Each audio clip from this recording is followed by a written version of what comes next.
Hello and welcome to your go-to Detroit Pistons podcast, the Pistons Pulse, co-hosted by me, Bryce Simon of Motor City Hoops, a former D1 hooper and current teacher, husband, and father of three amazing kids. And I'm Omari Sankofa II, Pistons beat writer for the Detroit Free Press. And of course, we're blessed to always be joined by our producer, Wes Davenport.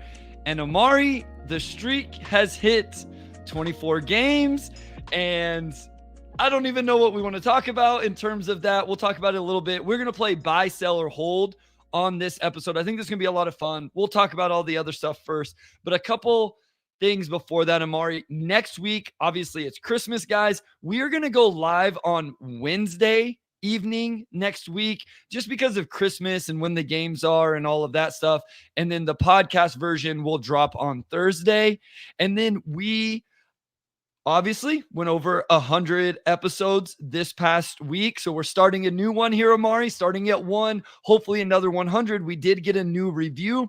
This is from Drew iPhone, new listener. So this was interesting. He said, new to the podcast, only started listening this year after following Omari on Twitter. Really enjoyed listening in, hoping to catch a few of the episodes live. As a basketball coach, I appreciate the reasonable expectations and takes about the team. There are too many hot takes, bad takes, lack of knowledge out there, but you guys are going about things the right way, in my opinion. I think it's evident right now the team just doesn't have enough. Firepower, star power, however you want to categorize it, it's not enough. I look forward to hearing from you guys each week. Keep up the great work. The show will keep building next stop into 4-digit territory, Mari. He thinks we can hit 1,000. I don't know, but that would be pretty cool. 1,000 would be a lot. We will see, but that's exactly what we are going for with this pod. So your review reaffirms that we're doing this the way we want to do it. So we appreciate it. And people don't hold back to give us reviews. It's Christmas season. Go ahead and spread a Christmas joy, Christmas cheer. Go into the podcast app on Apple and just go ahead and give us 5 stars and tell us why you like us, or if you hate us, you can share that too. But still give 5 stars. Just don't give less than 5 stars. Yeah, that's what. Keep it up there. I got a little sad. I'm not gonna lie. I try not to get too worked up with the comments and all of that. We dropped down to 4.8 on Apple, and I was like, oh man, like I knew we weren't gonna stay 5-star forever, but I'm pretty proud, Omari, of our 4.9 stars on Apple and Spotify. And it sounds like you ran into somebody recently that was also a fan of the pod. Yeah, at State Farm Arena in Atlanta last night. Shout out to Damien. I was just walking down the court, and he was at the arena, and he was like, oh, you're Omari, and just started talking about how he's been listening to the pod since day one. So we appreciate that. He also said we have to get Bryce talking about food again, but we're gonna lay off of it. We're gonna leave Bryce alone. Let's let it calm down. Maybe sometime in January we can start working that back into the discourse.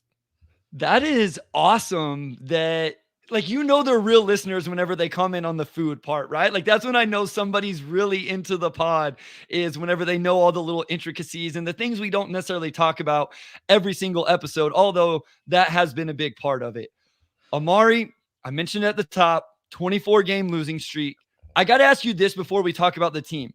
The worst part about this for me right now is my students come in every day cooking me about the Pistons now. So I have these middle school kids who know nothing legitimate about basketball, but they know I do the pod. So they'll be like, oh, how'd the Pistons do last night? I'm like, they lost. Oh, 24 losses in a row. And they were like, oh, I bet DeJounte Murray cooked them last night. And I bet Clint Capella cooked them last night. I'm like, oh my gosh, I can't take this.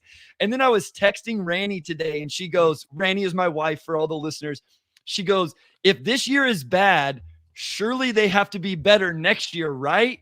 And I was like, babe, that's what we've been saying for the last couple of years. So I don't know that that's like a for sure thing. So my question was, do you have anybody like that with you that's just like texting you or commenting to you? Like, how do you cover a team that's lost 24 games or anything like that?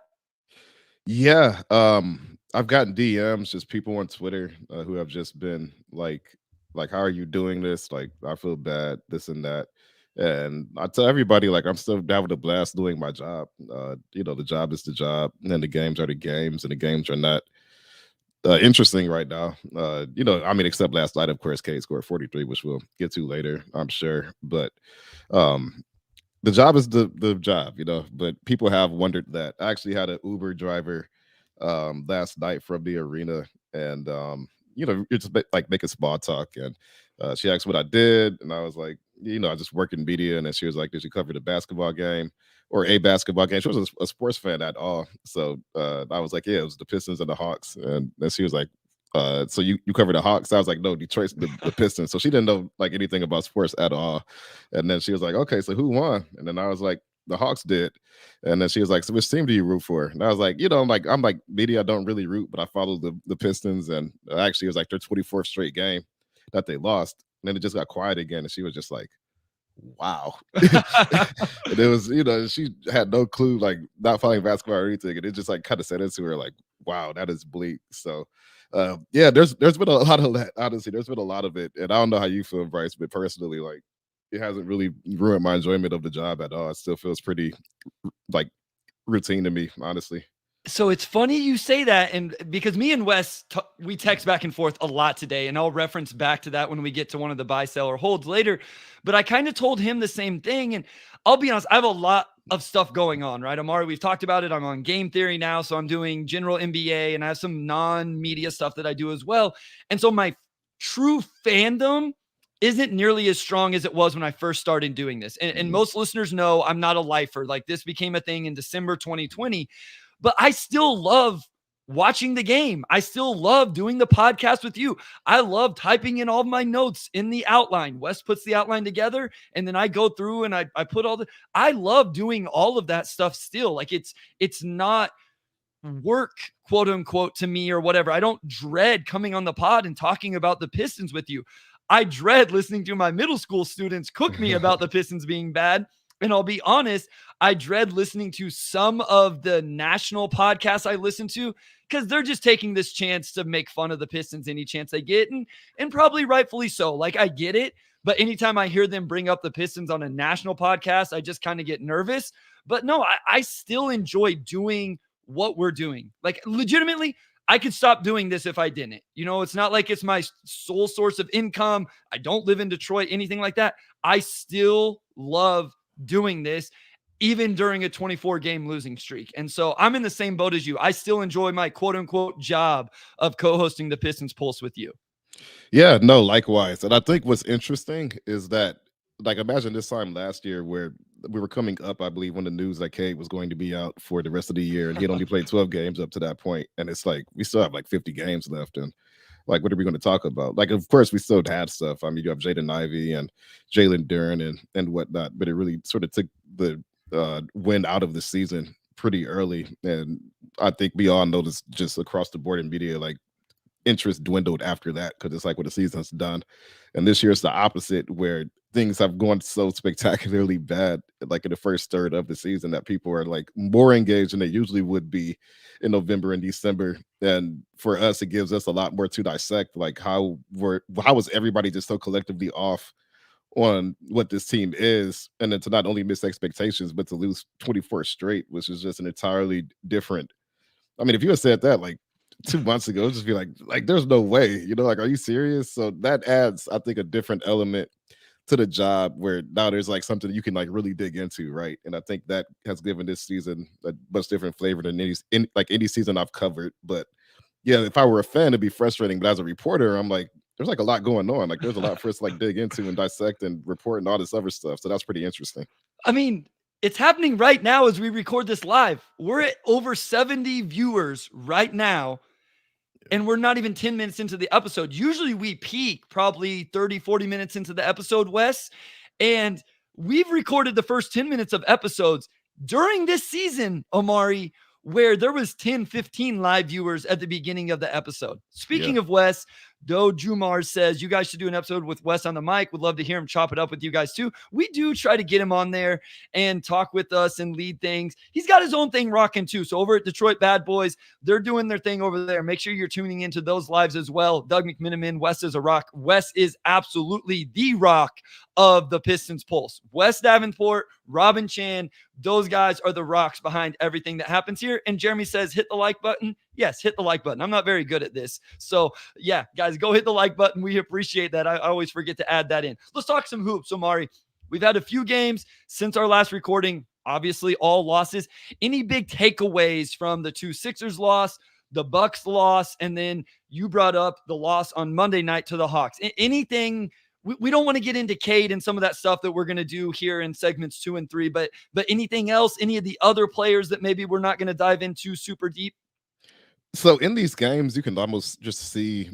I mean, it's not even almost. I mean, you can just see the hierarchy in the East, right? Where like they're just completely outmatched by the Sixers in both games, and then you go to Milwaukee the next day, and I think the score was like 54-24, like 2 minutes into the second quarter, and it's just like the game was never competitive, and they had some injuries. Like it's just matchup wise, it's really tough to go against Embiid and then Brook Lopez and Giannis without Jalen Duren, and then like just without the size you need up front in general. Isaiah Stewart, of course, had his work cut out for him defending Embiid in those 2 games, and then he had a sprained shoulder on Saturday. And we asked Monty about it, and it sounds like just defending Embiid had a lot to do with why his shoulder was sore because he was taking on the brunt of that. So again, I mean, all those games were pretty hard to watch. I mean, they were the type of games like by the end of the third, it's like you just know it's already done, and that's always tough.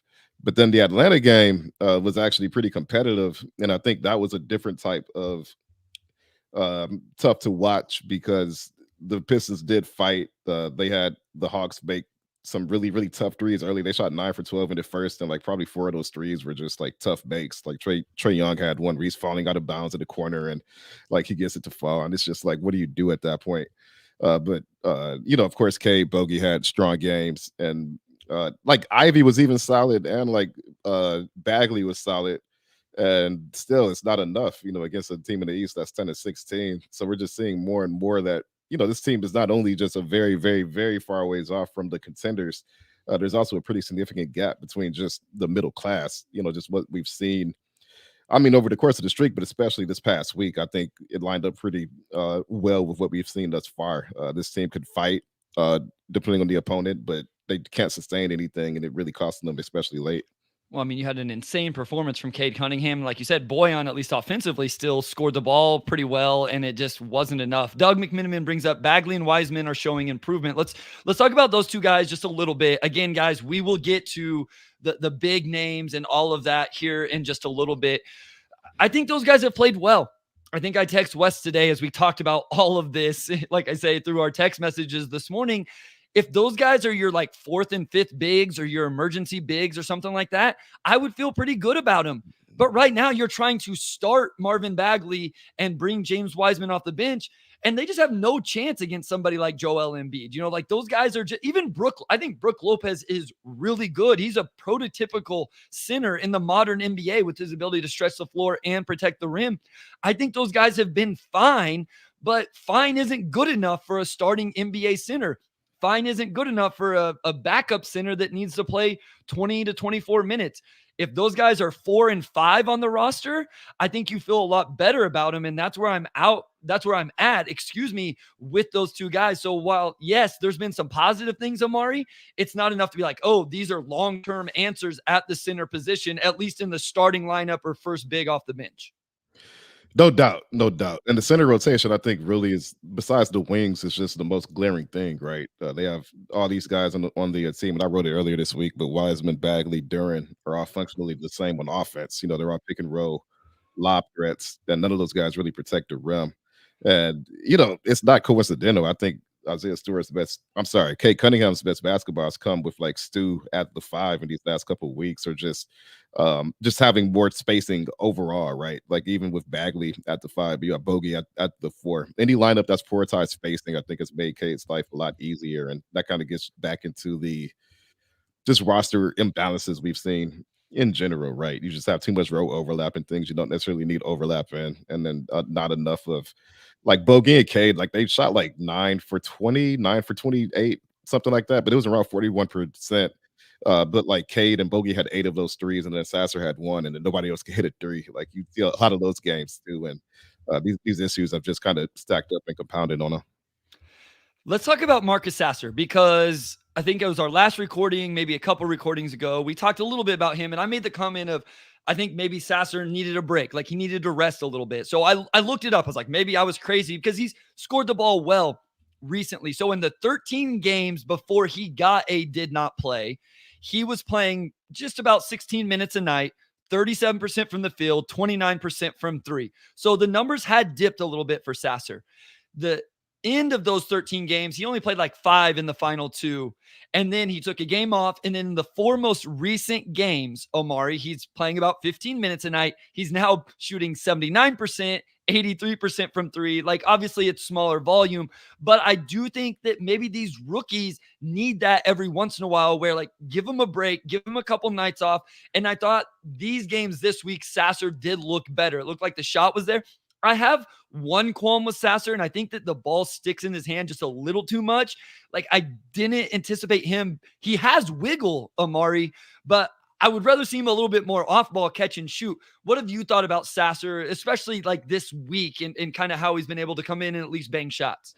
I was going to mention that, and you mentioned it first, but just the ball does seem to stick in his hand a bit. Like his first priority, a lot of possession seems to be, how am I going to get this ball in the bucket? And he's, playing more like a Lou Williams type than maybe like a backup point guard who's just more leaning as a scorer. Like he plays more of like an off guard, I think.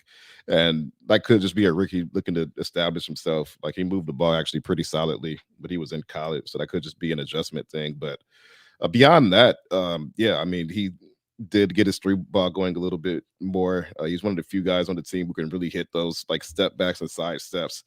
We've seen him heat up enough times this season that makes me think that it may take a little bit more time this year, but by the end, he can become a more regular contributor, especially if there's something that maybe clears out that guard rotation a little bit more.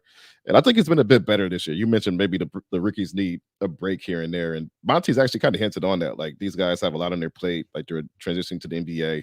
And there's just a awareness of not to overload them. And I think Sasser at one point, we saw him just kind of get bogged down and that shot just wasn't falling. So I think of all the guys in that backcourt, like still in my mind, Sasser's like the one guy who theoretically can like really, really knock down shots and also give you some defensive energy. And to me, like there's still a role there for him to seize if he can continue to build on what he showed this past weekend and make that second step. Yeah, I like it. I want to ask about Isaiah Livers as well before we go to our first break. Omari, I've tried to be a big fan of Isaiah Livers. Early on in his career, I was a big fan.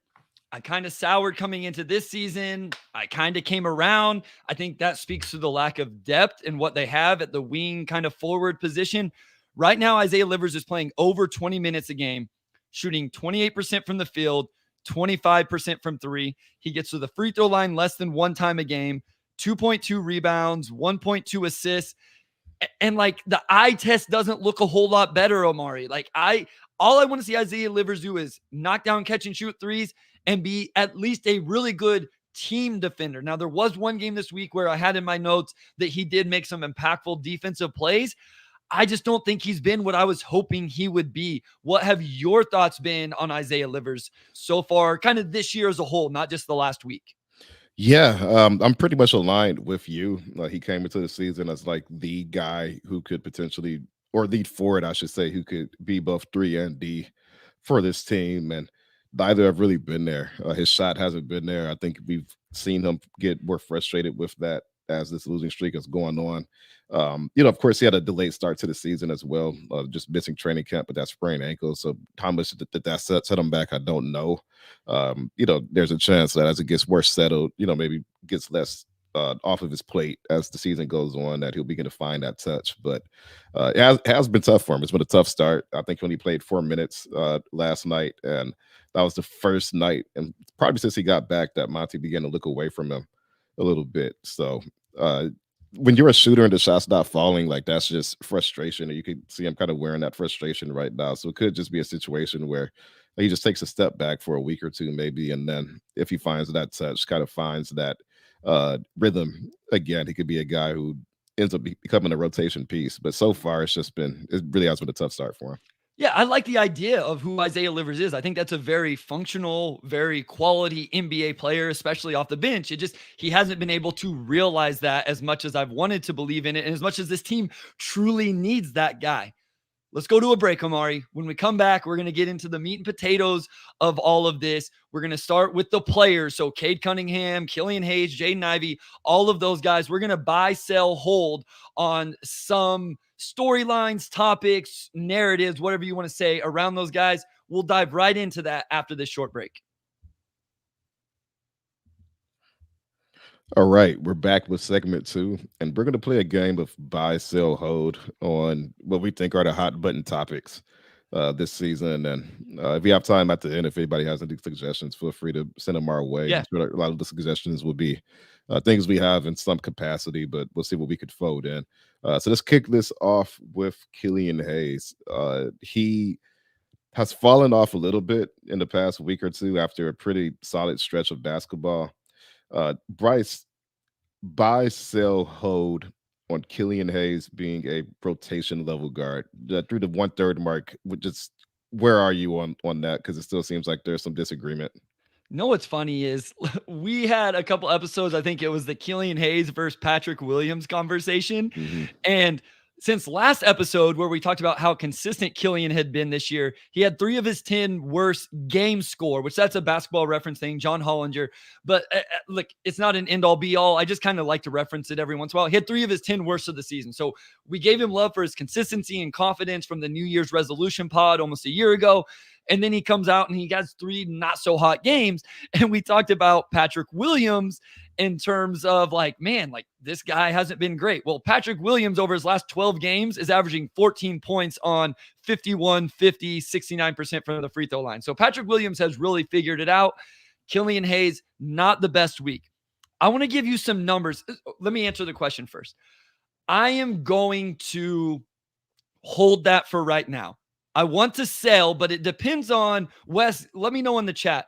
Is a 5th guard considered a rotation player? Because if he's a 5th guard is considered a rotation player, I would buy this. Wes gives me the thumbs down. Okay, so I will sell. Like I know people aren't going to like if we hold too much. So I will sell this because I literally text somebody the other day and said, if Killian Hayes is my 4th guard, I'm okay. I'm fine with that. If Killian Hayes is my 5th guard, I'm feeling really good about that. Here's my worry about him as a reserve, though, Omari. So as a starter, he shoots 39% from the field. That actually goes down to 37% as a reserve. 29% from 3 as a starter, 23% as a reserve. 81% from the free throw line as a starter, 69% as a reserve. Those numbers aren't great for a starter anyway, and they go down. And so I think I have to sell this because, like, he hasn't shown that he actually plays well coming off the bench. Where are you at with this? I am leaning toward buy. Okay. Only because I think that somebody with Killian's skill set, which is just being really efficient with passing the ball, and then that along with the emergence of just some improved finishing, his mid range being more consistent. I know he kind of had a rough stretch of games last week, but up until then, he had been one of the more consistent players on the roster. And I know there's always this question of how much of this is sustainable, right? Like we've seen Killian have good stretches here and there. I don't know if we had ever seen him sustain it for as long as we saw it there, where it's not like he's just shooting unsustainably hot from 3. It's things that he can build on, right? Like just getting to the rim a little bit more. The passing had always been there. Defensively, he had size. He's not like a Tony Allen type, but he's somebody who can handle his own in certain matchups. And I guess you get into the debate of like, is the 5th guard like a rotation level guard? But I look at that and I say that there are point guards who are like carved careers are just being like the 3rd guy, like the insurance option. But like if the rest of the team is where it should be from just a depth standpoint, that then those guys can just kind of hold things down until you get healthier. And I see Killian being in that. He's going to have stretches where he's a really solid backup point guard. He's going to have some stretches where the shot's not falling. But at this point in his career and the stuff he's done this season, I think it's sustainable enough to where I can buy rotation level guard. But that's not necessarily a starter or anything. But if you have like a 10-man rotation, I think he could probably crack that rotation and you could be fine. That's fair. Chuck Brewer says the problem is Hayes needs shooters as bad as we are at shooting this year. The bench is even worse. That's a fair point where maybe if you put him on a team where like he just fits really nicely with everything else you have, because he has cut down on the turnovers, right? Like he's a low turnover guy. I will continue to say, I think he is nowhere near an elite level defender, Omari. I think he is a good defender, especially off the ball. I don't think he's anywhere close to elite. I also just want to give you these numbers. I found this very interesting. Maybe this is true for all NBA players. I don't know. But these numbers are going to be his minutes per game, Omari, from 30 to 39, 20 to 29, 10 to 19. So in descending order in the amount of playing time he gets. When he gets 30 to 39, he shoots 43% from the field, 30% from three. You go to 20 to 29, 36% from the field, 29% from three, and 10 to 19 minutes, 22% from the field, 13% from three. I just found those numbers fascinating in terms of it's almost like he needs to start and he needs to play legitimate minutes. And I don't know if it's like a confidence thing, if it's a flow of the game thing. And again, I would guess those numbers drop a little bit for every player, but that makes me a little bit worried about, okay, is this a guy that can really be confident as the fourth guard on a team whenever we see those numbers drop from starter to reserve or as the minutes decrease? So I thought that was interesting. I want to emphasize, I think he's an NBA player. I think Killian Hayes will absolutely be on an NBA roster next year. I don't even hate if he's on the Pistons roster next year, if it's as the fifth guard. That's what I would be fine with. But that's where I'm at. So I have to sell that if Wes says that the fifth guard is not a rotation player. I think that's very fair, Wes. Omari, anything else on Killian Hayes before we move to Asar?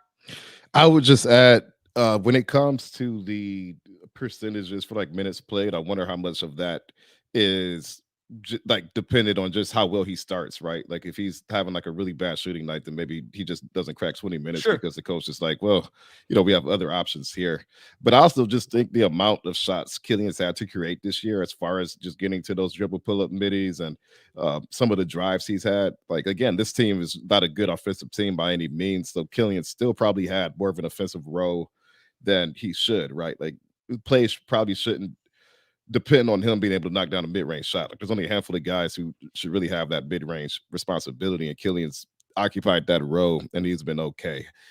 I think this season I've seen enough to where I feel comfortable that he's a rotation level point guard who's probably having to do a little bit too much on this team. But 6'5", like as well as he's passed, the free throw numbers are down this year, but he's getting to the line a little bit more, and the free throw numbers have been good up until now, so I don't know what's going on there. Like he just barely cracks by, like it's probably more of like I want to say hold, but then it's like, well, he's in year 4, like he can't hold forever, right? He's almost played 200 games at this point. Yeah, almost. I looked it up today. He's almost played 200 games. Yeah, I'm at a buy. If it's this version of Killian Hayes we've gotten this season, I'm at a buy. But it could be 2 months from now he begins to fall off a little bit, and then I'm changing my mind. Right now, I'm going by. Youngblood said it's a rhythm thing, and I wanted to shout out Youngblood here as well, and I guess StreamYard, because if you are watching us on Twitter, you're being counted into the views, but also it looks like you guys can comment and participate in the show like everybody else watching on YouTube. So definitely do that. Doug McMiniman says, what are Ivy's number in that scenario? I'm just going to read off the true shooting percentage. Starter reserve 53.1 and 53.8. And then if you look at the minutes descending from 40, 30, 20, 10, 55, 53, 53, 51. So definitely not the drastic drop as someone like Killian Hayes. Let's move on because we got some others we really have to get to. We may have to go quick here. This one with Asar, not quite as fun, but obviously we want to talk about Asar a little bit. Asar Omari will play the majority of his career minutes at the 4. Are you buying that, selling that, holding that? I'm gonna sell. I think he will. I think majority is why I sell. I can see it being a pretty even split. I think on a lot of rosters, just with Asar being 6'6" and being the more slight build, like it's going to be a tough matchup for him at the 4. But of course, like 3-4, like it's pretty interchangeable in a lot of offenses anyway. You may be more of a 4 on offense and a 3 on defense. So some of that's just semantics, I suppose. But I don't know about majority at the 4. I think he's more of a wing defender than a guy that you want like tussling on like the wing and in the post. Like you have power forwards like Julius Randle that I'm not sure you want to put Asar on. I'm still leaning more toward him being a 3-4, but even in that, it may be pretty close to a 50-50 split. So I'm going to go sell. I think he's going to play both positions pretty evenly depending on the roster makeup and, of course, lineup as well. Yeah, I think I'm going to sell as well, even though I do think minutes at the 4 are definitely something he's going to see. Mm-hmm. I think it may be a thing. It's going to depend on a couple things. How much bulk can he put on, right? Like how strong can he get? Because if he really strengthens up to where he can hold up against some of those matchups, obviously can play more minutes there. I also think it depends on his shot. the better his shot becomes, the more he can play minutes as a wing as opposed to like a forward. Like right now, I'm begging for Asar to be using that pick and roll that we've seen sparingly, but I'm like, this is maybe his best play type right now. So I think I'm with you. B-Ball Reference has it at 71-27, 71-28, and then like 1% at the shooting guard. I also want to quickly hear Omari give Asar's splits from the start of the season and then the last 9 games. So early in the season, first 18 games, there were more minutes here, 8 more minutes a game. So that's fair. The shooting's pretty much the same. Rebounds, he was at 9.3, 1.1 steal, 1.6 blocks. Over his last 9, Omari, he's down to 5.8 rebounds, 0.4 steals, and 0.2 blocks. I think we may have seen Asar hit a little bit of a rookie wall here. Wes brought up a good point. Like, how many games did OTE play last year? I looked up the schedule, and sometimes that stuff's hard to tell. Sometimes they went a whole week without playing a game. They would play like on the 3rd and then the 10th. I just wonder, and it's understandable, I just wonder if maybe he's hitting a little bit of game, back-to-back, 1 night off, game, 2 nights, back-to-back. I wonder if that's hit Asar a little bit like we talked about earlier with Sasser. Yeah, some of that too could also just be the fact that he's had the mask on his face. And Sure. we asked Monty about it, and Monty said that, some guys, it just took them a while to either adjust, or it took them a while to find a mask that allowed them to breathe and really feel comfortable. So I'd be curious to see if there's any correlation there once that mask finally comes off, if we see some of those numbers bump up. But also, just going back to the 3 and 4 debate, I also think for him to play the 4, you have to have a stretch 5 next to him, which Isaiah Stewart is the only guy on this roster who could even really qualify as that. So that's probably, then again, they've gone like too big a lot. So they've had a lot of 4 or 5 combinations that have lacked spacing. I just think if he's on a team with like, let's say you have like a Jaren Jackson, right? And you're playing like, Sure. maybe a smaller lineup, but you have Asar at the 4 and Jaren at the 5. Like, that might work. And Asar could make up for some of Jaren's lack of rebounding too. So for me, it really is situational. But if he's on a team with a guy like that, then he probably is more of a 4. All right, let's get to the ones that I feel like everybody's probably like, will you guys just talk about these ones already? They're the ones I promoted on Twitter. I'm sorry, we didn't intend to do this, but we wanted you to stay around for the whole episode. Cade Cunningham will be the best player on a championship contender in his career. We're not saying, Omari, you don't have to answer it as Cade Cunningham will win an NBA championship as the best player. When I think championship contender, I'm thinking there are 5, 6 of those every year, right? Like the number depends, but it's not just the best team. Do you think that Cade Cunningham is still on that path based off what you've seen? So that's tough, because you're looking at like the first half versus the second half of this season thus far. And like, Cade's been so much better in the second half, really, since Bogut and some other guys have come back.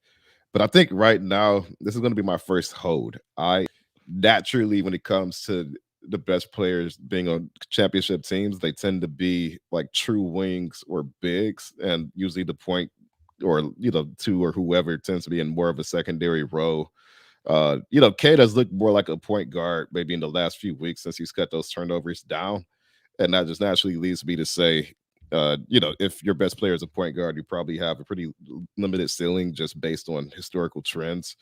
But at the same time, like, you see what Cade did last night, and there's been all this debate all season, like, can Cade live up to number 1 and this and that? But he's had enough of those types of performances to make you think like he could eventually get to a point to where this is closer to the norm for him than not. He didn't do anything last night that he couldn't sustain, and you just think about really surrounding him with talent, and that could also help as well. You look at LeBron James's rookie year, and of course, he came in like the greatest high school prospect ever, but he wasn't efficient his first year. It took a while for him to kind of figure some things out. And granted, he was younger than Cade is now, but I see a path for Cade getting there. Like, but when I think championship contender, it just tends to be teams who have like the Embiids, the Jokic's, the Giannis's, the guys who are a lot harder to game plan for. And Cade is going to probably need some type of force like that to really get over that hump. So I'm just at a hold right now, maybe leaning closer to this sell, but I think he's shown enough to make me not want to commit to that. YouTube user says best player is very subjective. Highest scorer, probably not. Like, yeah, I think a lot of the conversation we're having is very subjective. Like, and I mean, you can best player, most important player, however you want to say. I've said from the day Cade was drafted, I thought he would be the best player, most important, however you want to say it, on a team like that. but I didn't think he was going to be the leading scorer.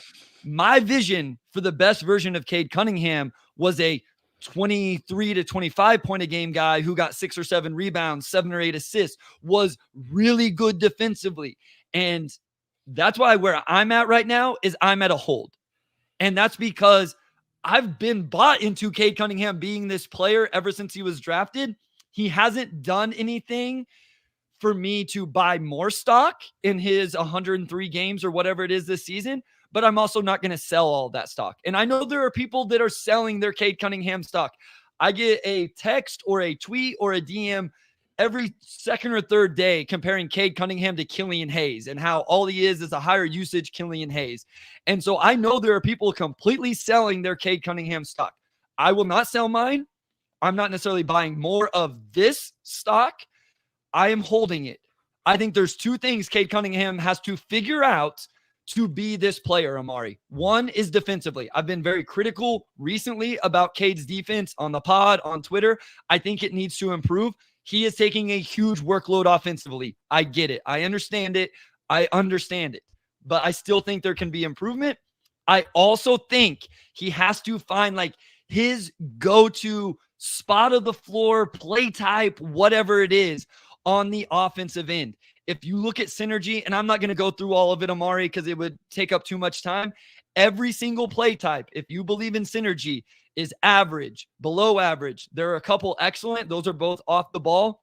I think he's got to find somewhere where he's elite, where he's excellent, whether it's getting to the rim and getting fouled, whether it is the mid-range, whether it's like getting the three-point shot figured out. I know it has been better, but I think he's got to find that. And just real quick here, over his last 13 games, 24 points a game, 4 rebounds, 7 assists, only 3.1 turnovers on 47% from the field, 34% from 3, 91% from the free throw line on 5.2 attempts.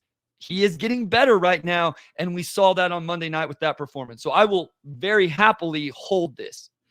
Yeah, those last 13 games are very firmly to be second best player numbers, especially with some of the defensive plays he had. And again, he's a connector. He's a guy who organizes your offense. So I think some of his impact on winning teams will be more intangible. And even if he's not the leading scorer, he may be the all-around best player. And there could be some debate there. But the Cade, we've seen the last 13 games is much closer to the Cade that we saw toward the end of his rookie season where, and especially last night, where he kind of has that switch that he could turn on when he needs it. We hadn't quite seen that yet. Let's try to get one more in here. Let's do a Jaden Ivey, and then we'll just quickly answer Isaiah Stewart with no context. We'll just answer that one, and then we'll go to break. But let's do Jaden Ivey fully first. Yeah, so this one is Jaden Ivey will average over 25 points per game in at least one season. Bryce, are you buying, selling, or holding? I want to buy this so bad. I want to buy this so bad, and I'm not going to buy it. I love Jaden Ivey. I'm actually going to sell this. I'm not even going to hold it. I think Jaden Ivey is a 20 to 25 point per game guy. I can't say right now, based off what we've seen, that he is going to have a season where he averages over 25. That's where I'm at. Listen, maybe people will think I'm an Ivy hater for this take. I don't think that's what I'm being. I have been a huge supporter of Jaden Ivey. I think Jaden Ivey is awesome. I don't think anybody on the team pressures the rim better than Jaden Ivey. But at time of recording, Omari, he is shooting not very well from three-point this season. Jaden Ivey is at 28%. The catch and shoot numbers are really, really weird because he's 38% on guarded, 22% on unguarded. And the thing that makes me a little bit nervous right now is we've been giving him a lot of love for his finishing around the rim improvement. He was at 79% a month ago. He's down to 69% now. The last few games, he has struggled to make some of those shots at the rim that we talked about. I think the defense has made strides. I love seeing that. I think somebody commented earlier that he had some really good possessions on Trae Young, and I believe that as well. I still think he should play 30 minutes a night. I don't care where it comes from. I think he should play 30 minutes a night. I have to sell this because right now I can't honestly say I think I see that for him. I still think he could be a 20 to 25 game a night, 20 to 25 point a game night. Holy cow. 20 to 25 points a game, night in, night out, I guess, at some point in his career or for a few years in his career. I agree with you 100%. I'm also a sell on that. I just don't think he can be a 25 points per game guy, shooting the way he shot thus far. And I still think he could improve as a shooter, but is he going to really get to like that 75th percentile of shooter like a lot of guys in that range are? Because if you're not in that range, then you've got to be absolutely elite at finishing and drawing fouls. He hasn't been quite that either. He still has a lot of growth ahead of him, and I think he's going to be a very good player. But you could be a very good player and not average 25 points a game. I think the ideal version of him for this team is somebody who could get you a bucket, but also defend pretty well. And he has some moments against Trae Young where a month ago he might have jumped and, gave up a 4-point play or something, and he didn't bite. He was a lot more disciplined, I thought. We see him making strides in different ways this season, and I still feel pretty good about him eventually becoming a really, really, really strong impact guard. I just don't know if that 25-point threshold is one he'll ever crack. So I'm also a sell. I thought whenever Wes put it in there, it said 20 point per game. And I'm like, yes, buy. I'm buying all of that stock 100%. Like it's legitimately the difference between being 20 to 25 and 25 to 30 for me. Right. And so look, I very much have my general Jaden Ivey stock. I have all of it. And if you want to sell me your general Jaden Ivey stock, I will take all of that as well, because I think he's really good at basketball. Real quick, AP from Twitter or X, whatever. He said, can y'all see my comments? Yes, we can. So drop them in there. Sometimes we talk about them. Sometimes we just put them up on the screen, etc. Last one, then we'll go to break. Isaiah Stewart is not a 4. Buy, sell, hold. I am going to go buy at this point. I think he's a guy who could be a situational 4. And again, I think the 3-point shooting has been conflated with him only purely playing the 4, which, that was the game plan for him to play the 4 clearly based on this season. But I think that's just a valuable skill set to have at the 5, honestly. A guy who can rebound, give you some juice defensively, and then knock down open threes is a pretty solid center in a modern NBA. He's not going to be as challenged to drive to the rim as much as what he does. It'll be against players bigger than him, so those lanes should be a little bit more open for him. Just this season, I think you see the difference between a guy like Isaiah at the 4 and a guy like a Jeremy Grant, who's just a little bit more dynamic with the ball, a little bit more dynamic maybe on the perimeter. You could get the weak side blocks from him. And Isaiah, he could switch, and that's still a valuable skill set. I'm not saying he doesn't have some of these skills that could translate over to the 4. It's just when you get to him being a full-time 4, I see him as more of a 5 who could play the 4 in certain lineups. And again, he still has development in front of him and this and that, but just the way he plays this season, I just think his game would translate a lot better to the 5. And that's not a knock on him. I just think he has a skill set for a pretty solid modern 5 in the NBA. Yeah, I'm with you pretty much in lockstep here. I buy that he is not a 4. And I want to be very clear on something. I think the floor spacing conversation turned too much into him being a 4-man, as you alluded to. I was at the forefront of that. I got caught up in that. I never was thinking Isaiah Stewart needs to become a 4. I just felt like Isaiah Stewart needed to stretch the floor because he wasn't an elite finisher around the basket. So I'm just as guilty as anybody else of, playing the 4, playing on the perimeter, those type of things. And then that became, he needs to be a 4-man and all of that. So as other people have said in the comments, I don't think the rest has come along, even though the shooting does look like maybe it'll get there eventually. And I do, as Chuck Brewer says, I think he ends up being a really good bench big. I think if he's your 3rd big, you feel really good. If he's your 4th big, I think you feel great. Omari, we got to go to a break. When we come back, we're going to talk bigger picture team stuff. Troy Weaver, big moves, small moves, Monty Williams, and what the Pistons should do with their young guys. We'll get to all of that right after this short break. All right, we're back with segment 3, and we're just going to dive in because I know we have about 15 minutes left. A little bit more. We can stretch a little bit probably, but let's get into something that people have been debating pretty hotly, and I'm sure this will also ignite the comment section. Bryce, buy, sell, or hold. Troy Weaver should be fired before the trade deadline.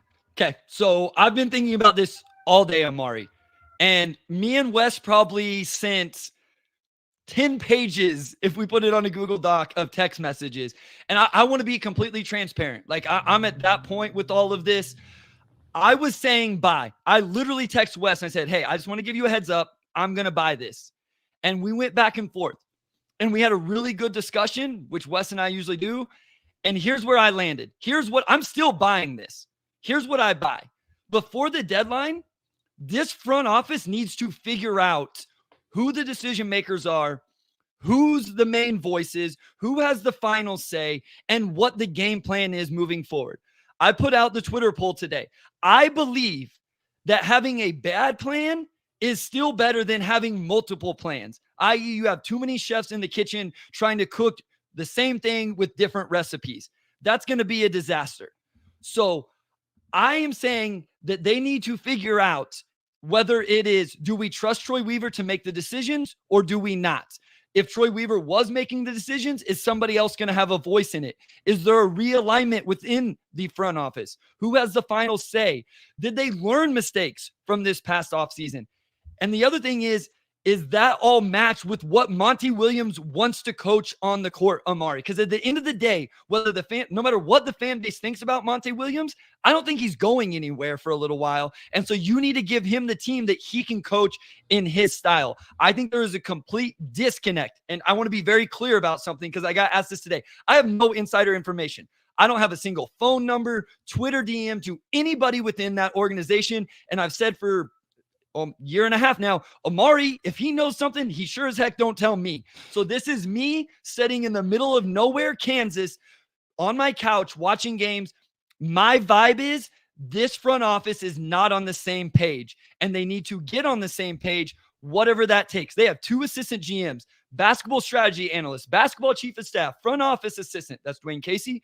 All of these guys. Do we need to realign? Who has the final say? Who comes up with the ideas? All of that stuff. I don't know who's to blame, but they need to make a decision on that. Something needs to change before the trade deadline. I am going to say, and I'm going to explain this. I'm going to explain why I'm saying this. I'm actually going to go sell. I think the best thing to do this season is to reevaluate at the end of the season. The season is already a sunk cost. I don't think there's anything you can necessarily do to change that.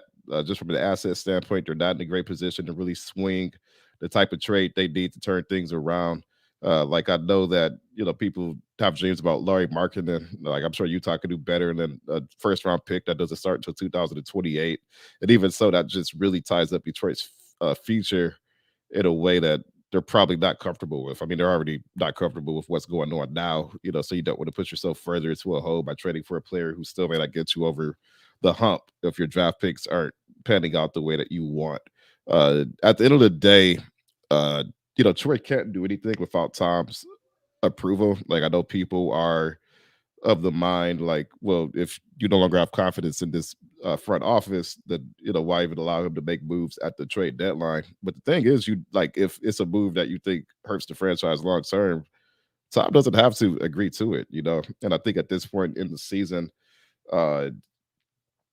this season is like chaos, right? I mean, you've lost 24 straight games. Like there's no way around that the season has been a failure. But I think along with that, I just don't think there's a lot of upside to doing it right now. I think, and I also just knowing how Tom operates, like he tends to be more of an let's figure things out at the end of the year type of guy. So far, even throughout all of this, it seems like the Pistons for the most part are still on the same page. The dialogue between Monty and Cade has been open. You still see the front office engaged with the players and whatnot. Like the communication's been there. It's just clear that everybody sort of collectively misevaluated where this team is, and there's some decisions that I think backfired in ways that they couldn't have predicted. But to me, this season is what it is, right? There's nothing you could do to really salvage what's left. You have a coach who's in his first year. You still have young guys who are in development mode. To me, okay, the season's a sunk cost. Get whatever draft pick you get at the end of the offseason. Reevaluate everything, and if you think it's time for a clean break, you could do it then. But I don't know if firing him before the trade deadline really accomplishes anything. And I want to be clear, I'm not saying that the answer is fire Troy Weaver. I'm just saying I think everything needs to be evaluated now, because I think this could start at the trade deadline.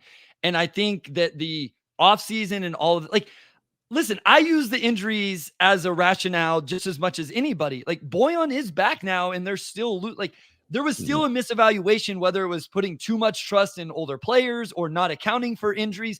And there's still other gaps on the roster.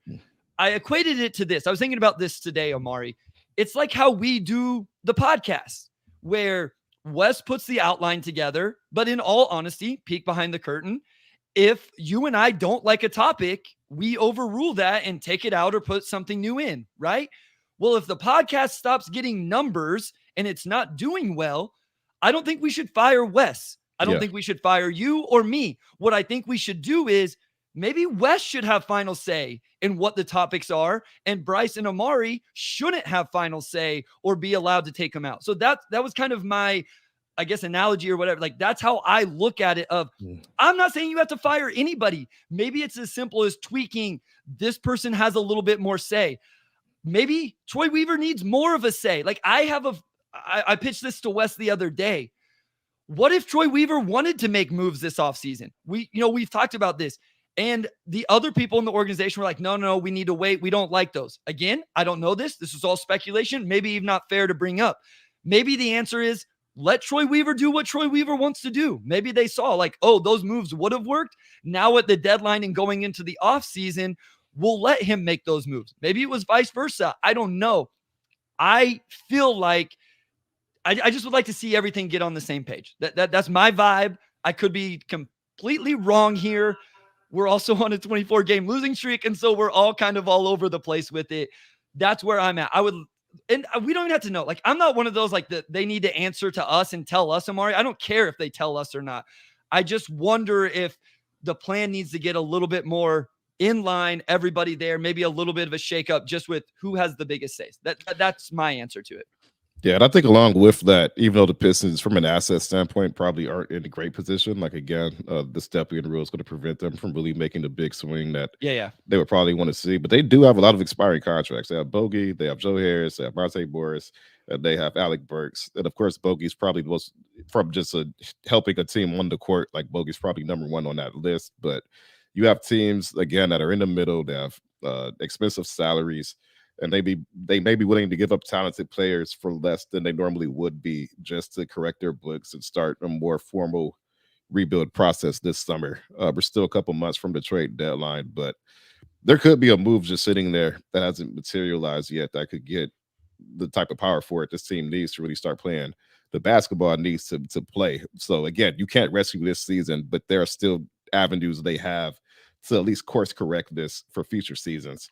And again, everything I've heard so far is still that, they're trusting Monty and Troy to figure this out. What that breaking point will be is tough to say, but that's the MO right now. And I don't necessarily disagree with that just because you don't necessarily fix anything by firing anybody right now. Well, and listen, if you tell me Troy and Monty are on the same page, then I'll shut up. Like, if that's truly what it is, like that's what I would like to know. Like, that's what would make me feel good is like Monty and Troy are on the same page with the players and the ones they have, or, like he did draft some of these guys before they hired Monte Williams. So maybe it is going to take some correction in terms of, Troy really liked this guy, but Monty doesn't think he really fits into the way he wants to play. So maybe there's some correction there. I get it. That's all I want. And we don't know those, and we shouldn't know it. We have no idea who has the biggest voice in those rooms and in those meetings, and we shouldn't know. I want to know, or I want to believe that they all are on the same page, that there's a game plan moving forward and all of that. So listen, Chuck, I said it from the start. This is me completely speculating. Like, I don't know this. This is my vibe. And I'll be honest, like Omari's kind of saying the opposite. And obviously he would know more than me. He's at least around the team every day. This is just my vibe. Obviously something went wrong this offseason. And again, maybe it's a miscalculation by everybody. No, there is no smoke to it though. Like my biggest things are, I don't think that they hired the coach that Troy Weaver wanted. And I think it's weird that Jaden Ivey, who was Troy Weaver's number 5 pick, hasn't been prioritized by the head coach. Like, those are my two things. And so, like, no, there's beyond that, there's not. But if things are there, then I'm good with it. Maybe the front office just needed to learn from this last offseason of, hey, we can't just bring in these expiring vets, that type of thing. And maybe they were waiting for a move. And the other thing, Omari, you kind of alluded to it. Maybe they had moves they wanted to make and that just didn't materialize for whatever reason. We know that stuff happens all the time as well. So we spent enough time on this. I think we've both got out where we're at with that. The next one, the Pistons need to make a big move before the deadline. So starting with trade deadline stuff, do you think they need to make a big move? We're talking trying to go after OG Anunoby, Lauri Markkanen, Zach LaVine, all of the names we've all heard. I am a buy, but at the same time, it's like the right move buy, right? And if those guys are not attainable, then honestly, you just write the season out. So maybe that's more of a hold for me. I don't think they need to do something for the sake of doing something. I don't think you need to take on a player who has an injury history and now your cap sheet's clean right now, and then you take somebody on and it doesn't work out. I think this front office is aware of the fact that as bad as this season is, they still have a lot of flexibility going forward. And the reality is that, teams suck sometimes, but, you can use that flexibility and leverage it and get better. And then fans become pretty forgiving once you do start to stack up wins. Like, again, there's no guarantee that would happen for this team. You could look at the Lions, they were, folks wanted people fired, a year ago, like they were out on Dan Campbell, and then things began to turn around surely, but slowly. Again, we have no idea if this Pistons team is going to be able to do that, but I don't think they need to make a move just for the sake of doing it. If this season is just the worst season of all time, all right, this is what you built, swallow it, eat it, whatever, and move on. Assess what you need to do and then do it then.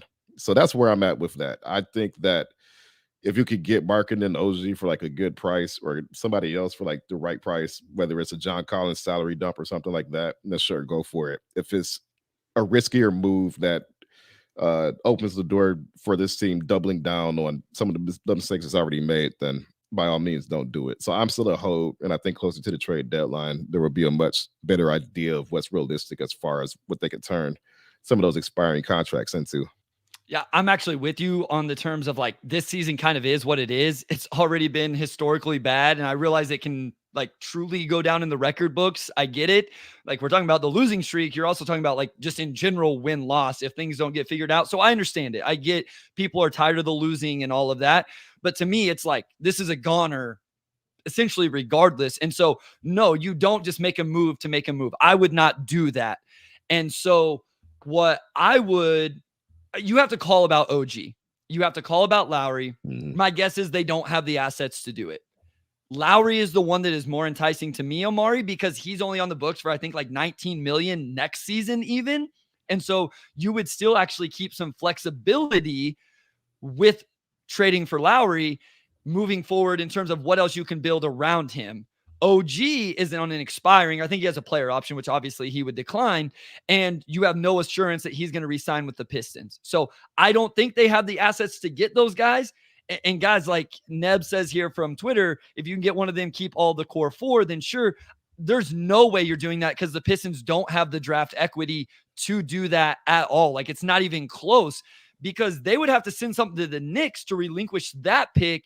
And then they still couldn't even get to, I think, more than 3 first rounders and pick swaps and stuff. So, yeah, like I would take those guys at depending on what you had to give up. I think it would hurt a little bit. You would have to relinquish some of the young core. But outside of that, I think I'm out on a big move at this time and a little more with you, Omari, in terms of let's just let this season be what it is. Let's reassess. We just talked about it.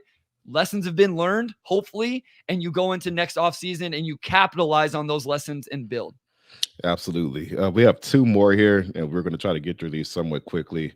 The first one, was Monty Williams the right hire for the Pistons? Bryce, where are you on this one? Yeah, I mean, the short answer is no, right? Like it hasn't been good. I think it's hard to debate that right now based off what they've done. But like long term, this is a hold for me. And I realize he's coaching a team that's lost 24 straight games. But all I have to do right now is all I can go off is the hope that everything he's doing right now is building to something better. Like I just have to have faith in that. I also think these conversations about the front office and about coaches shows how little information we have to truly judge them on. Like it just, to me, it's like, I don't know how to judge Monty. If the Cade Cunningham quote wouldn't have came out yesterday, I wonder how people would feel, because I think that gave Monty a lot of good vibes with the fan base to hear Cade come out and say that those two were still on the same page. We have no idea how the players are responding to him in the locker room and all of those things. Again, I can judge how I'm seeing it on the court, which doesn't look great. I don't love the vibes, but I'm sitting in Lakin, Kansas, how many ever hours away? Like, I don't actually know. I have no idea what he's actually doing here in terms of the roster development, all of those things. We could be looking at this the start of next year. Things are going well. Ivy's hooping. All of this stuff was great for the long term and feel really good about him. So, no, like, it's hard to argue as a great hire right now, but I don't think I can sell it after 26 games or whatever. I have to see it play out a little bit. Like, I think we just have to live with it and see it play out. Yeah, I'm a hold, and the reason for that is because, well, one, I'll add that I asked Kate the question about Monty yesterday, just because Monty had talked about the convos he had with Cade, and actually, I Kate about Monty a couple times this week, and Kate just talked about the relationship that they have and the dialogues that they've had. So, I asked just because I thought it would be valuable for Kate to just speak with it firsthand, because I know people tend to make assumptions one way or another. But with that, I'm a hold on Monty, and the biggest reason, like there's rotation decisions you can debate. Like, there's all sorts of stuff, right? Like, the team isn't good, so I think everything is up for criticism. But along with that, I think I can say with confidence that this roster is not constructed in a way that has made Monty's job easier or his scheme functional. Like I mentioned it earlier, but the big man rotation, you have Isaiah Stewart playing power forward, when for Monty's scheme, he's probably better at the five, stretching the floor out. And then you have Bagley, Wiseman, and Duran, who are all functionally the same player. Like, Duran's probably the best of that group, but you can't play any of those three guys together at all. So you're limited in your center rotation. You don't have the shooting you need at other spots. You have multiple on-ball guards in Cade, Sasser, Killian, and Ivy. And some of those guys have had to play more off ball. So Monty basically said, well, Ivy's the off ball guard in this scenario. Has that really worked out that great? No, but they all can't have the ball. So I think he's been forced to make some decisions that are more so motivated by what he has at hand. People wondered why Isaiah Livers got such a big role from day one when he came back from his injury. The reason is because there may be a handful of guys on this roster who, in theory, can shoot and defend, and Isaiah is one of those guys. He's going to give Isaiah, the time he needs to get back into that rhythm. And of course, that hasn't happened, and he's cutting back now. But again, like, people ask, why isn't the Star doing more pick and roll? It's like, well, they had some tough matchups at the five last week and at the four, but along with that, you can't have a pick and roll forward and three pick and roll bigs and run pick and roll with everybody. Like, you just can't. Like, there's not enough. Like, there's just not enough for you to be able to do that. So I just think with all the roster overlap, I think any coach realistically would come into the situation and have a tough time putting together viable lineups. So sure, criticize Monty for what you want, but I don't think any other coach would necessarily have done a significantly better job just with how this team is set up.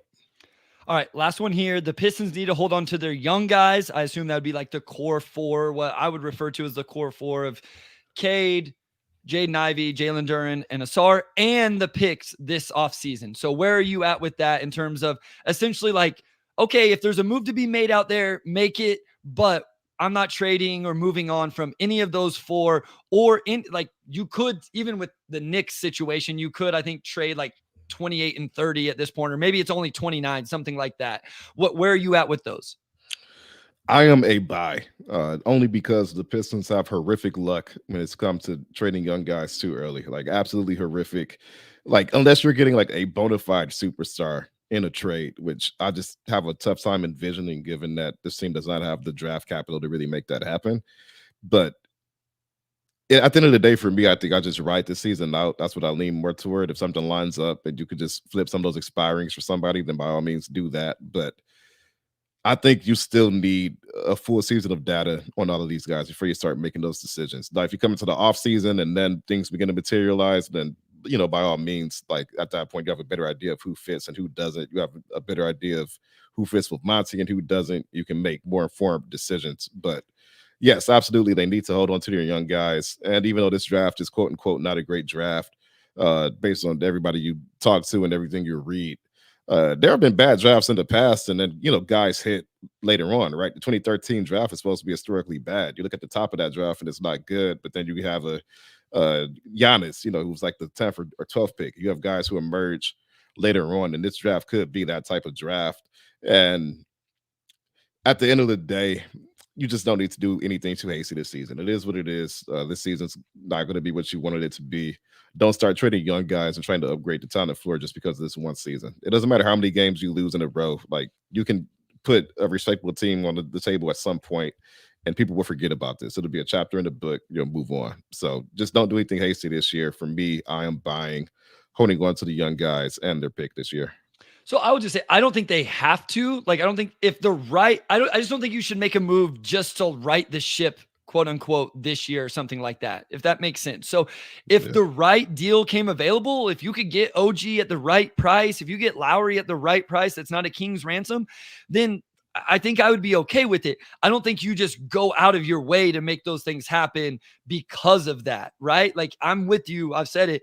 If you ride this out, it's already bad. If it gets worse, like, it is what it is. But I agree with you there. The one thing I do start to get a little nervous about is you are going to now have how many ever lottery picks that is, with another top 5 pick this next year. Marcus Sasser's another first round pick. Like, that's a lot of guys to try to develop at one time. And then also needing to, I think we know this now, add some good quality veterans around them. So how many of these guys can you develop at one time? So that's the only thing I would say. And the only reason why I'd be somewhat open to it, Omari, if it was for the right person and not a just emergency break glass move, but it truly made sense to add some young piece that still fits the timeline, I would only be okay with it, because I do think you're starting to get a little bit heavy on how many of these young guys and how much playing time you can give them and all of that. But in general, I still like these 4 young guys. We've talked about Cade. Everybody knows how much I love Jaden Ivey. Jalen Duren's been good. Hopefully the ankle stuff gets figured out. And I think Asar will get there. Like, I think he will get there eventually. So that's where I'm at with those. Omari, you said you have a question here. Yeah, a quick question from Sam Robinson. He does some Pistons stuff actually here and there for Axios, but also just the city as a whole. So give Sam a follow. That's my guy. Okay, you guys are fresh by the Pistons don't have a top 3 pick next year. They might. It just depends on how that lottery plays out, but they'll be somewhere between 1 and 5. And at this point, it seems pretty certain that, well, they'll be 1 and 5 if they have the worst odds. So I think if they have like the 3rd worst record, they could fall all the way down to 7 or something like that. So I don't have the actual numbers, Sam, and everybody else listening, but essentially that New York Knicks owed pick is like top 18 this year, and then it starts to drop to like 13, it's like 13 8, or something like that. So like if they're in the top 5, if they're in the top 18 in the 2024 draft, they keep it. In 2025, they would have to essentially, I think, make the playoffs to not have the 2025 pick still. Like, if they have another really bad year next year, they would still get that pick. So those projections start to go down. I can't look up right now. My internet's been a little in and out throughout this anyway, so I don't want to mess with that. But those protections start to decrease. Now, there is a way, if you really needed those picks, you could offer something to the Knicks to get rid of them. And then, I think 2027, those protections go away. So, when you hear people talk about it, it's just the protections on it, and those do start to go down just a little bit. Doug, real quick here, and then I think you had another question, Omari. Doug McMinnon says, you guys did it again. The team is terrible right now, but the podcast was great. Good job, fellas. Like, those type of comments make me feel good. Like, I know it's struggling right now. I know we were a little more animated. I was a little more animated than normal, but we truly do love this. Omari, did you have one more that you wanted to get to as well? Yeah, no question. Just shout out to Youngblood earlier. That's my boy from high school, Gianni, also a former college hooper. So just wanted to shout him out. That was all. I love it. Everybody in the comments, as Wes let me know early on, we have Twitter integrated into this now. I don't know why that just happened, if that was a StreamYard or Twitter thing, whatever. Maybe Wes did it. We'll give Wes the credit for that because he's the GOAT. So this is going to be really cool now. I've seen people comment on it. So you guys can watch on Twitter, but it looks like your comments are getting integrated into the chat so we can see what you guys are saying. We can put it up on screen. Everybody on YouTube, obviously, hey, hit the like button. You guys always remind me of that. Thank you to everybody. Omari, 101 episodes, my guy. Incredible. We will do 102 next Wednesday, everybody. Remember, Wednesday next week, just because of all the Christmas and when the games are and all of that. Hopefully, we're talking about a Pistons win somewhere in there and not a historic loss. Theo99 says, what's Twitter? I will call it Twitter. I know it's X, but that just sounds super weird to me. So appreciate everybody. Thank you for tuning in. Thank you for listening. Thank you for staying with us. Omari, take it away, my guy. Yeah, big thanks, everybody. And big thanks, as always, to our audio producer, Robin Chan, our editor-in-chief, Nicole Avery Nichols, our executive producer, Anjanette Delgado, and our sports editor, Kirkland Crawford. And then big shout out to Wes, as always. And we will talk to you guys after Christmas.